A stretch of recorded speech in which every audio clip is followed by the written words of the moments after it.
우리는 지난 일주일 동안 룻기서를 중심으로 말씀을 묵상해 봤습니다. 사사라는 아주 어두운 시대에, 그리고 상실이라는 고통을 겪은 한 가정이 어떻게 회복이 되고 축복이 되고 그 축복이 공동체의 축복으로 이어지는가 하는 것을 살펴보았습니다. 가장 힘들고 어려웠던 그 인생이 변화해서 하나님을 찬양하는 그 축복의 역사가 이루어지고, 가장 어두운 시대에 어둠만 계속될 것 같은 바로 이 역사가 오늘 읽은 본문의 말씀 중심으로 바라보면 바로 오벳이 태어나고 이새가 태어나고 다시 이어지는 메시아의 가계가 열려지는 것을 보게 됩니다. 이 축복이 그들만의 축복이 아니라 오늘 우리의 축복이 되기 위해서 베들레헴 사람들이 어떻게 살았는가, 이들이 복을 받을 수 있었던 사람이 될 수 있었고 이들이 회복될 수 있었던 이유가 어디 있었을까? 우리 가정에도 어쩌면 우리가 회복돼야 될 필요를 느끼고 있지 않습니까? 이 시대도 회복돼야 될 것 같지 않습니까? 언제까지나 어둠만 계속될 것 같은 이 시대를 회복시킬 수 있는 하나님의 그 축복을 받는 그런 삶이 무엇일까요? 하나님의 절대 주권 속에 있지만 그럼에도 불구하고 우리가 살아야 될 회복을 위한 삶이 어떤 것인가 하는 것을 바로 이 룻기서를 통해서 교훈적으로 살펴보시면서 오늘 우리의 삶이 바뀌어지고 가장 어두운 시대에 가장 아름다운 소망을 이야기하고 증거할 수 있는 그런 우리 공동체가 되고 여러분의 개인의 삶이 되기를 주님의 이름으로 축복합니다.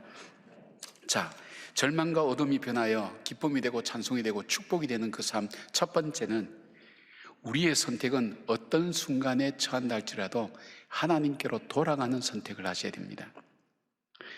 우리는 문제를 만날 때 매 순간이 하나님께 더 가까이 가는 기회가 될 수도 있지만은 하나님으로부터 멀어질 기회가 될 수도 있다는 것입니다. 룻기에는 문제가 다가왔을 때 하나님께로 돌아간 사람들의 이야기와 문제가 다가왔을 때 하나님으로부터 멀어진 사람의 이야기를 대조해서 보여주고 있습니다. 베들레헴에 흉년이 들었을 때에 그 땅을 떠나서 모압 땅으로 가면서 하나님으로부터 멀어진 가정이 겪는 상실과 고통의 이야기가 나옵니다. 도무지 회복될 것 같지 않는 바로 그들의 이야기입니다. 이들은 단지 흉년을 피해서 잘 살아보기 위해서 모압 땅으로 갔는데 그것은 하나님을 떠나는 결정과 선택이었습니다. 그러나 그 결과 그들은 더 소중한 것을 많이 잃어버리게 되었습니다. 다 잃어버리고 난 다음 아들들은, 남자들은 다 죽고 과부 셋만 남았을 때 마지막 그 나옴이라는 사람이 결단하기를, 아무것도 없는 상태에서 나는 하나님께로 돌아가리라.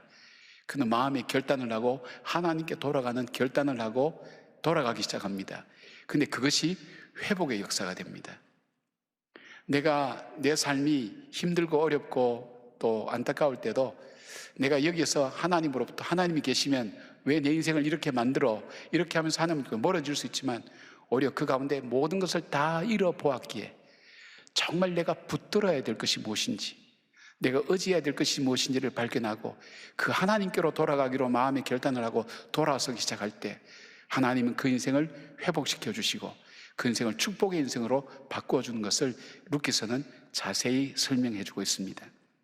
또 하나의 이야기가 있습니다. 두 며느리 중에 나오미가 자신이 떠나면서 두 며느리에게 이야기를 합니다. 나에게는 희망이 없고 기대할 것이 없다. 이제 나를 떠나서 너희의 어머니 집으로, 그리고 너희 고향으로 돌아가라고 그렇게 얘기할 때에 오르바라고 하는 여인은 어머니 뺨에 키스를 하고 돌아갑니다. 그래서 지금까지 시집 와서 하나님 말씀을 믿고 따랐던 그 모든 것을 뒤로 하고 하나님으로부터 멀어지는 선택과 결정을 하고 떠나가게 됩니다. 그 뒤로부터 이분에 대한 기록은 성경에서 사라지게 됩니다. 그러나 다른 며느리 룻은 그럼에도 불구하고 그 하나님을 따라갑니다. 하나님께 가까이 나가는 길을 택합니다. 그래서 어머니의 하나님이 나의 하나님이 되고, 어머니 가시는 곳에 나도 가며 어머니의 하나님을 나의 하나님으로 섬기고 살겠습니다. 오히려 하나님께 더 가까이 가는 기회로 삼습니다. 이것이 쉽지 않고 어렵지만, 그러나 룻은 어떻게 됐습니까? 룻은 더 험악하고 어려운 선택을 했지만, 하나님께 가는 길이 힘들었지만 이것을 통해서 그는 이방인으로서 메시아의 족보에 오르는 큰 영광을 누리게 얻게 되었고 회복의 역사, 축복의 역사가 되었고, 이 사람을 통해서 이 베들레헴 땅에, 이스라엘 땅에, 또 온 인류의 축복의 통로가 되는 귀한 여인이 된 것을 보게 됩니다. 또 하나 있습니다. 고엘, 이 이스라엘에 있는 특이한 제도인 기업 물을 자. 그러니까 누군가가 친족 중에 어려움을 당할 때 그 기업을 대신 물어주고 그 다음에 그 유업을 이어갈 수 있도록 해주는 이 고엘, 바로 이 성경에 나오는 아무겟이라는 사람이 있습니다. 이분은 기업 물을 자의 위치에 있었음에도 불구하고 자기의 삶에 손해가 된다고 해서 그걸 거절했습니다. 그러나 가장 가깝지는 않았지만 그 다음에 있었던 보아스라는 사람은 자기가 하나님의 말씀을 새기면서 하나님 앞에서 이 가정을 책임지겠다고, 내가 기업 물을 자에 책임을 지겠다고 하나님 뜻에 더 가까이 갔습니다. 더 가까이 갔을 때 하나님은 바로 이 보아스를 통해서 바로 오늘 말씀드린 것처럼 메시아가 태어나는 다윗의 족보를 만드는 데 있어서 중요한 역할을 한 것을 보게 됩니다. 그 축복을 받은 것을 봅니다. 하나님께로 돌아간 사람들에게는 회복과 은총과 축복의 길이 열려지지만 쉬운 길, 편한 길, 하나님께 돌아가지 않는 사람들의 삶은 성경에 나오지 않거나 더 어렵고 험한 인생의 길을 살면서 더 겪는 것을 보게 됩니다. 그러니까 오늘 어떻게 할까요? 오늘 우리가 살아가는 우리 삶 속에 힘들고 어려운 일이 우리에게 다가올 때, 문제가 다가올 때 이것을 가지고 내가 하나님으로부터 기도해도 소용이 없다, 하나님은 나를 돌아보시지 않을 거야, 나를 멀리 하신 거야, 이렇게 생각하면서 하나님으로부터 멀어질 수 있는 기회도 되지만, 그럴수록 하나님께 더 간절히 매달려서 하나님께 은혜를 구하지 않으면, 받지 않으면 난 살아갈 수가 없습니다. 나는 다 잃어보았습니다. 무엇이 소중한 줄 압니다. 이제는 더 잃을 것도 없습니다. 하나님만이 나에게 내가 붙을 유일한 것입니다. 그 믿음 가지고 하나님 앞에, 이 룻이 나오미를 따라갈 때 붙쫓았다 것처럼 강하게 붙들고 놓지 않고 하나님께 더 가까이 나갈 때 하나님은 회복과 축복의 역사를 베푸시고 그 사람을 통해서 개인이 아니라 가정이 아니라 공동체를 축복하시는 하나님의 통로로 사용한다는 것입니다. 여러분은 한나라는 사람도 잘 알 겁니다. 그에게는 아들이 없었습니다. 그런데 분인나라는 후처가 들어와서 아들을 놓고 한나를 계속해서 박해합니다. 고통스럽게 합니다. 힘들게 합니다. 괴롭습니다. 견디기 어렵습니다. 그럴 때 나는 하나님께 기도해도 소용이 없구나, 나에게 이 고통과 이 아픔을 주실까, 그가 얼마나 고통과 힘들었던지 견딜 수 없었다고 합니다. 그런데 그것을 가지고 하나님께로 멀어지는 기회가 아니라, 그렇기 때문에 오히려 하나님의 성전에 가서 간절히 기도하는데, 얼마나 간절히 기도했는지 제사장이 볼 때 술 먹은 여자라 볼처럼 그렇게 간절히 기도했습니다. 하나님께 더 가까이 다가갔습니다. 하나님을 더 의지했습니다. 하나님을 더 붙들었습니다. 그 결과 하나님께서는 사무엘이라는 아들을 주셨고, 이 사무엘을 통해서 이스라엘이 사사시대에서 왕정시대로 넘어가는 그 과도기에 중요한 하나님의 역할을 감당하는 귀한 일꾼으로 쓰임받았고, 그에게 다른 자녀들도 주셔서 축복의 분복을 누린 것을 보게 됩니다. 사랑하는 여러분, 오늘도 우리가 만나는 일들 앞에 하나님께로 돌아갈, 더 가까이 갈 수 있는 기회가 되기도 하고 하나님으로부터 더 멀어지게 되는 기회가 되기도 합니다. 그럴 때에 어떻게 선택하시라고요? 하나님께 더 가까이 가는 선택을, 어렵고 힘들더라도 할 때에 그 인생을 하나님께서 책임지시고 회복시켜 주시고 다시 세워가신다는 것입니다. 그런 놀라운 역사들이 여러분의 삶 가운데 있기를 바랍니다. 하나님께 더 가까이 가는 선택을 할 때 주께서 우리의 삶을 책임지신다는 것을 우리가 말씀을 통해서 다시 한번 확인하고 그렇게 살아가는 여러분 되기 바랍니다. 두 번째는 우리가 아무리 어렵고 힘들더라도 축복하는 기회로 삼아야 됩니다. 사람은 어려울수록 본능적으로 자기를 보호하고 지키기 위해서 이기적이 되고 자기중심적으로 행동을 하게 됩니다. 디모데후서 3장 1절부터 5절까지는 마지막 때에 어떤 일이 일어날 것인가를 말씀하면서 특별히 2절에 사람들이 자기를 사랑하며 돈을 사랑한다고 그랬습니다. 뭘 말합니까? 자기를 지켜주고 보호해주고 자기에게 유익되는 것을 움켜잡고 놓지 않으려고 하는 그런 시대 속에 산다는 것입니다. 그러나 룻기스를 통해서 보여주는 말씀 보면, 저는 룻기스를 보면서 놀란 것이 뭐냐면, 이 사사시대를 배경으로 사람이 자기 보기 좋은 대로 행하는 이 어둠과 음란과 더러움과 도덕적 폐역이 있는 바로 이 가운데서 서로가 미워하고 질시하고 싸우고 동족끼리도 싸우는 이 상황 속에서 이 룻기서에는 뜻밖의 축복하는 사건이 너무너무 많이 나옵니다. 하나님께서 참 메시아를 이 마을에 보내지 않으면 어디 보낼까 할 정도로 이 어두운 시대 속에 그들이 불평하고 원망하고 자기 것을 움켜쥘 수밖에 없는 그런 상황 속에서도 축복하는 그런 표현들이 너무 많이 나옵니다. 자, 무엇보다도 이 1장 8절에 보니까 나오미가 모압 지방에서 베들레헴으로 돌아올 때에 자기가 두 며느리를 데리고 출발하지만 중간에 멈춰섭니다. 멈춰서서 얘기합니다. 나를 따라오면 너희들은 이 베들레헴이라는 것이 이스라엘과 다르기 때문에 나라가 민족이 달라집니다. 그리고 나에게는 희망이 없다 앞으로. 그러니까 나에게는 희망이 없으니까 이제 나를 떠나서 너희들의 어머니 나라로 돌아가라고 얘기합니다. 그러면서 이렇게 얘기합니다. 너희들이 죽은 내 남편이나 내 아들들에게 그리고 나에게 선대한 것처럼, 선하게 대해준 것처럼 하나님께서 너희들을 선대하시기를 원한다. 이때 나오는 이 선대는 헤세드라는 단어입니다. 하나님의 자비와 긍휼, 하나님의 은혜. 하나님께서 하나님의 자비와 긍휼과 은혜로 너희들을 축복하셔서 너희들이 정말 좋은 가정 이루고 남은 인생을 복되게 살기를 원한다고 축복하는 것이 나옵니다. 여러분, 나오미는 지금 축복할 입장이 못 됩니다. 축복할 것도 없습니다. 저는 빈손으로 베들레헴으로 돌아갑니다. 나이가 들면 누군가 젊은 사람이 있어서 의지하고 살아야 되는데 그 두 사람을 보내면서 축복합니다. 마치 야곱이 바로를 오히려 축복하듯이 축복합니다. 놀랄만한 일이죠. 자기의 이기적인 것을 버리고 그 며느리를 사랑하는 마음으로 축복하는 나오미의 모습을 보게 됩니다. 또 우리가 알 수 있는 것은 이 1장 19절 보면 나오미가 모든 것 다 잃어버리고 고향 땅으로 돌아왔을 때에도 마을 사람들은 조롱하거나 배척하지 않았습니다. 여러분, 나오미는 이 나라가 흉년이 들어서 전부 다 고생할 때 자기들만 잘 살겠다고 재산 팔아서 저 이웃 나라로 모압으로 쉽게 말하면 이민 간 겁니다. 도주한 겁니다. 피하러 간 겁니다. 그러니까 어려울 때일수록 배신하는 사람은 마음에 담아두고 잊어버리지가 않습니다. 여러분, 그렇지 않습니까? 내가 넉넉할 때는 배신을 해도 그거는 너가 그렇게 사는 방법이니까 이해할 수가 있지만 내가 절박하고 어려운데 그때 배신하고 돌아가는 사람들은 마음에 굉장히 서운합니다.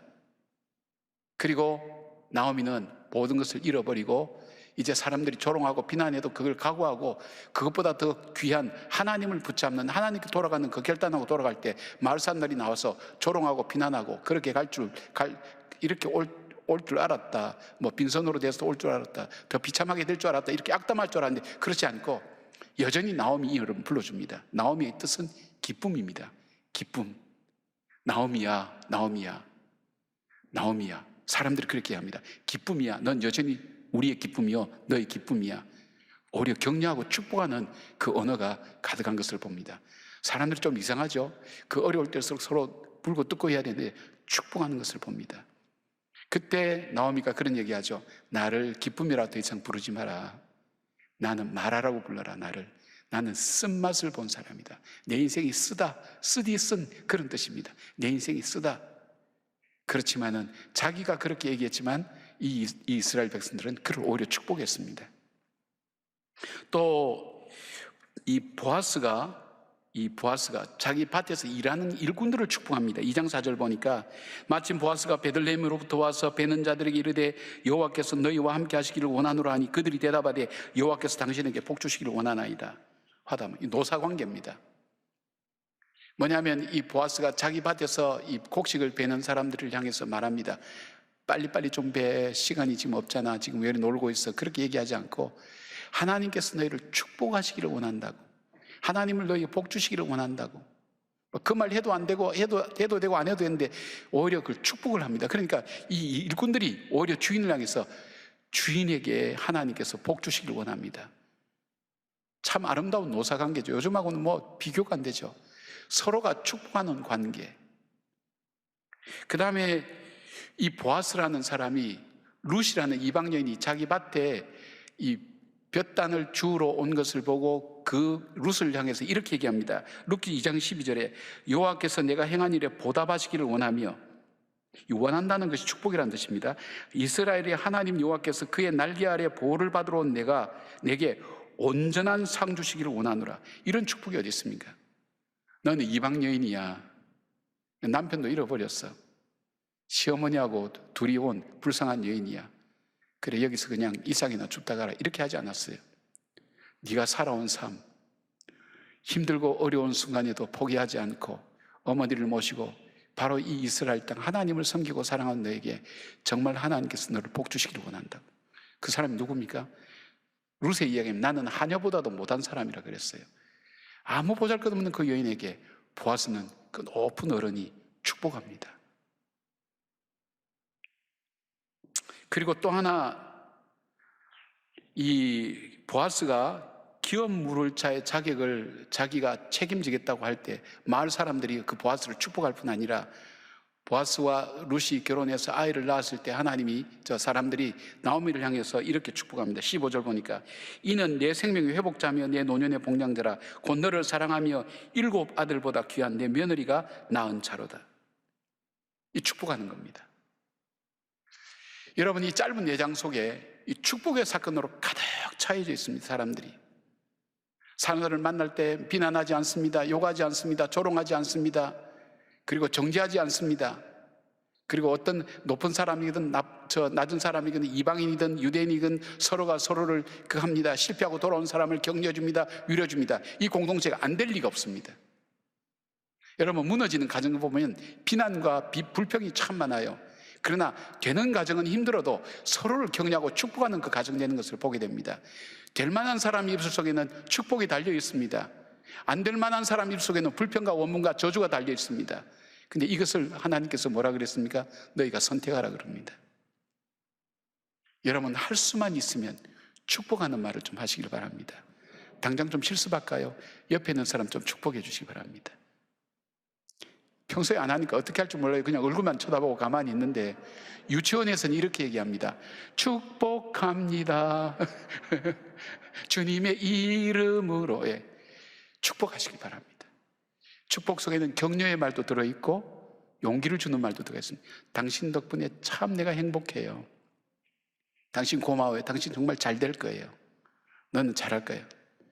허구한 날 게임이나 하고 공부는 안 하고 하니까 네 인생 팔자가 뭐가 되겠냐, 네 인생 뻔하지, 뭐 이렇게 이야기하고 싶죠. 그러나 그렇게 하지 마시고 우리가 선택할 수 있는 자유가 준다면 그 자유를 저주하거나 조롱하거나 비난하는 데 쓰지 말고 축복하십시오. 축복할 때 하나님은 그 개인도 축복하시고 입술의 열매를 통해서 축복하실 뿐 아니라 그 가정도 그 공동체도 축복하시며 오늘 이 룻이나 나오미나 보아스가 받은 이 축복, 바로 이 베들레헴 사람들이 받았던 이 메시아가 오시는 시대를 밝히는 아름다운 축복의 역사가 바로 이들에게 주어지는 것입니다. 축복하시는 여러분 되기를 바랍니다.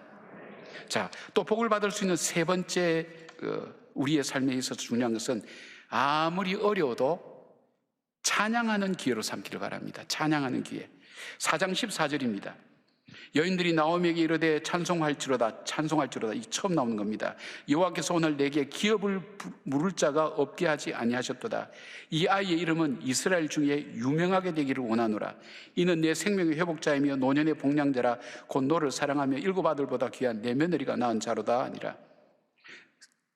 사사시대의 특징은요, 찬양이 중단된 시대입니다.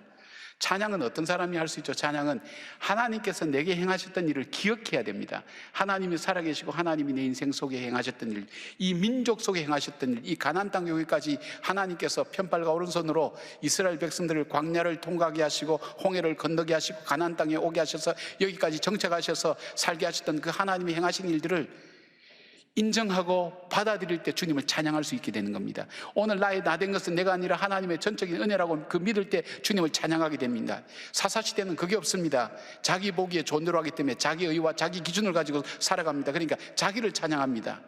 그러나 여기에서는 하나님을 찬양합니다. 이렇게 해주신 그 하나님을 찬양하는 이 찬양 속에 하나님은 그 찬양을 통해서 역사하신다는 것입니다. 17절은 또 이렇게 소개합니다.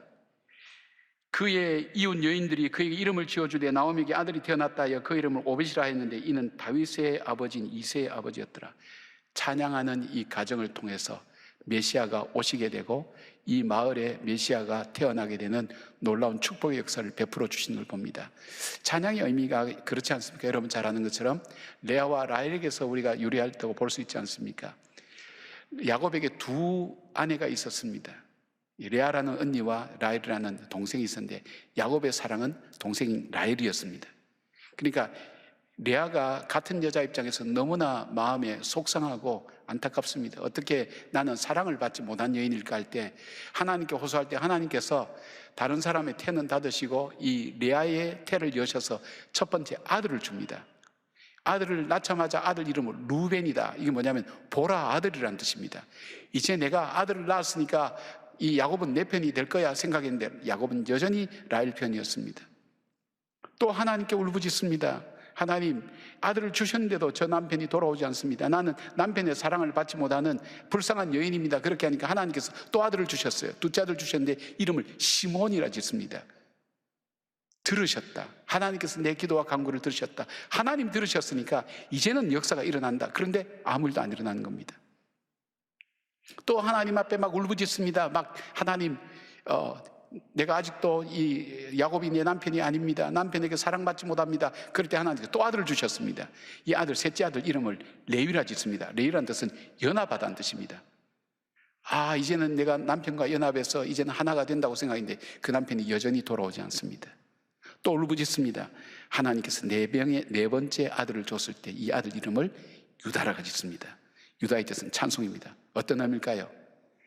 레아가 깨달은 겁니다. 아, 내 인생의 행복과 불행은 이 남편의 사랑을 받고 사랑받지 못한 것에 있지 않구나. 내 인생의 행복과 불행은 내가 아들이 있고 없고에 따라 달라지는 것이 아니구나.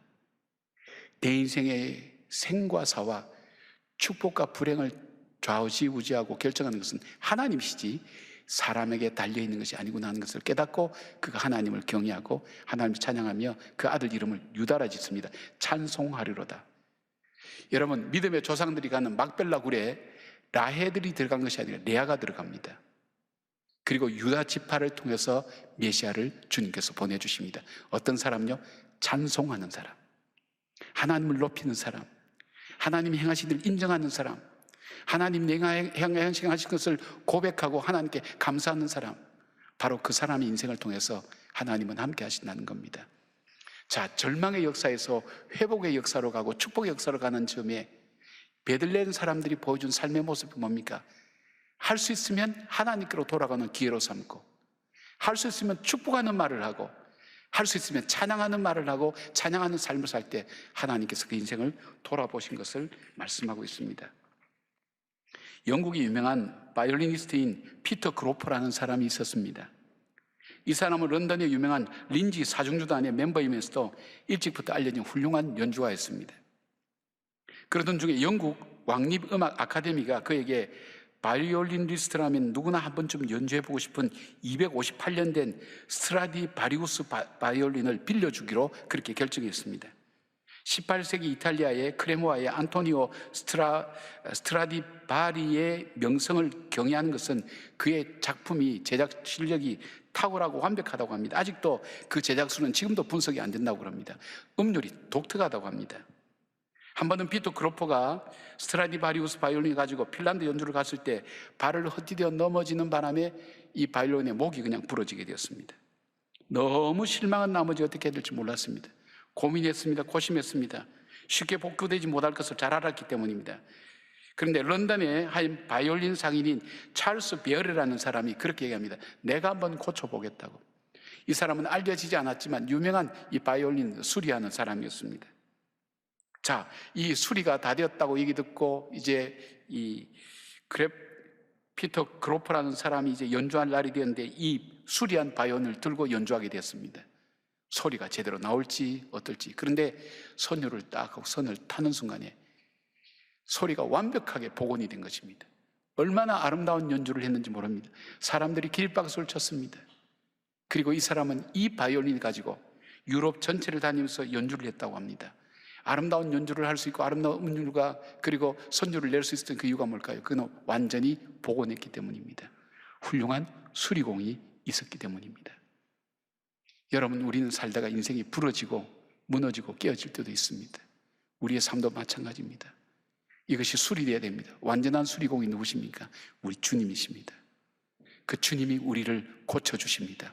새롭게 해주십니다. 절망에서 희망의 역사로, 낙담에서 소망을 가진 역사로, 단순히 회복뿐 아니라 축복의 역사로 우리를 바꿔가시는 그 힘입니다. 그 하나님께서 우리에게 축복하실 수 있도록, 역사하실 수 있도록 우리의 삶 속에 하나님께로 돌아가는 삶을 선택하기를 바랍니다.